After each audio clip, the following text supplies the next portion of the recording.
செங்கல்பட்டில் பணம் கொடுக்கல் வாங்கல் பிரச்சனையில் பெரியப்பாவை வெட்டிக் கொன்ற சம்பவம் பரபரப்பை ஏற்படுத்தியது. கஞ்சா போதைக்கு அடிமையான இளைஞர் உறவினரின் உயிரை பறித்ததன் பகீர் பின்னணி என்ன? செங்கல்பட்டு அடுத்த சென்னேரி அருகே கருப்பேரி பகுதியைச் சேர்ந்தவர் நரசிம்மன். இவருக்கு ரவி மற்றும் கண்ணியப்பன் என இரு மகன்கள். இளைய மகன் கண்ணியப்பனுக்கு திருமணமாகி மனைவி குழந்தையுடன் வசித்து வருகிறார். கடந்த சில ஆண்டுகளுக்கு முன்பு கண்ணியப்பன் விபத்தில் சிக்கி மரணமடைந்தார். தனது தந்தை இறந்த நிலையில் கண்ணியப்பனின் மகன் காமேஷ் தான் தோன்றித்தனமாக சுற்றித் திரிந்ததாக கூறப்படுகிறது. அதிலும் கடந்த 2 ஆண்டுகளாக மது மற்றும் கஞ்சா பழக்கத்திற்கு அடிமையாகி ஊர்வம்பை விலைக்கு வாங்குவதையே வாடிக்கையாக கொண்டிருந்துள்ளார்.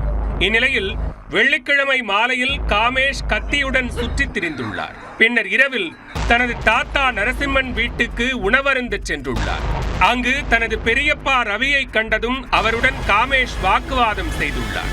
அப்போது திடீரென தான் மறைத்து வைத்திருந்த கத்தியை எடுத்து பெரியப்பாவை சரமாரியாக வெட்டியுள்ளார். தடுக்க வந்த தாத்தாவையும் கண்மூடித்தனமாக வெட்டியுள்ளார். இருவரின் அலறல் சத்தம் கேட்டு அக்கம் பக்கத்தினர் ஓடி வந்ததும் காமேஷ் அங்கிருந்து தப்பியோடியுள்ளார்.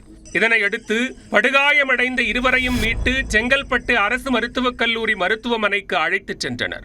அங்கு பரிசோதனை செய்த மருத்துவர்கள் ரவி ஏற்கனவே இறந்துவிட்டதாக தெரிவித்துள்ளனர்.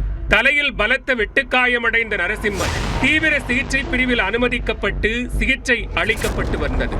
இச்சம்பவம் குறித்து வழக்கு பதிவு செய்த செங்கல்பட்டு தாலுகா போலீசார் தலைமறைவான காமேஷை தீவிரமாக தேடி வந்தனர். செங்கல்பட்டு அருகே காட்டு பகுதியில் பதுங்கி இருந்தவரை போலீசார் சுற்றி வளைத்து கைது செய்தனர்.